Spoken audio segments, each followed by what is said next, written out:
அஸ்ஸலாமு அலைக்கும். என்னதான் நமக்கு பிடிச்ச பொருட்களை நாமளே வாங்கிக்கிட்டாலும் நமக்கு பிடிச்சவங்க நமக்காக வாங்கிட்டு வந்து கொடுக்கும்போது கிடைக்கிற சந்தோஷமே தனிதாங்க. என்னோட தங்கச்சி எனக்காக சில பொருட்களை கிஃப்டா வாங்கிட்டு வந்திருந்தாங்க. பார்க்கும்போது எனக்கே ரொம்ப ஆச்சரியமா இருந்துச்சு. எனக்கு பிடிச்ச மாதிரி, எனக்கு யூஸ்ஃபுல் ஆகுற மாதிரி, எனக்கு பிடிச்ச கலர்ல வாங்கிட்டு வந்திருந்தாங்க. என்னெல்லாம் வாங்கிட்டு வந்திருந்தாங்க அப்படின்னா, hand wash dispenser, glass candle, அதுக்கப்புறம் மல்டி பர்பஸ் ஃபுட் பேக் கிளிப்பருமே வாங்கிட்டு வந்திருந்தாங்க. இது கிச்சனுக்கு ரொம்ப யூஸ்ஃபுல்லான ஒரு ஐட்டம்ங்க. பொருட்கள்லாம் வீணாக்காம கிளிப் பண்ணி வைக்கலாம். அதுக்கப்புறம் ஆட்டோமேட்டிக்லி ஃப்ரெஷ்மேட்டிக் ஆட்டோ ஸ்ப்ரேயுமே வாங்கிட்டு வந்திருந்தாங்க.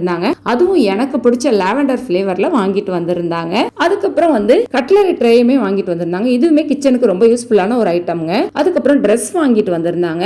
2 சுடிதார் வாங்கிட்டு வந்திருந்தாங்க. 2 சுடிதாருமே ஃபுல் காட்டன், அதுக்கப்புறம் full hand, double colour shawl, அதுக்கப்புறம் சுங்குடி டைப் ஷால் எல்லாமே எனக்கு பிடிச்ச மாதிரி அமைஞ்சிருந்துச்சுங்க. அல்ஹம்துலில்லாஹ். என்ன கிஃப்ட் கொடுக்குறோம் அப்படிங்கிறது பெரிய விஷயம் இல்லை. நம்ம கொடுக்குற கிஃப்ட் கொடுக்குறவங்களுக்கு பிடிச்ச மாதிரி இருக்கணும். என்னோட தங்கச்சி எனக்கு கொடுத்த கிஃப்ட் எனக்கு ரொம்பவே மனசுக்கு திருப்தியா இருந்துச்சு. அல்ஹம்துலில்லாஹ்.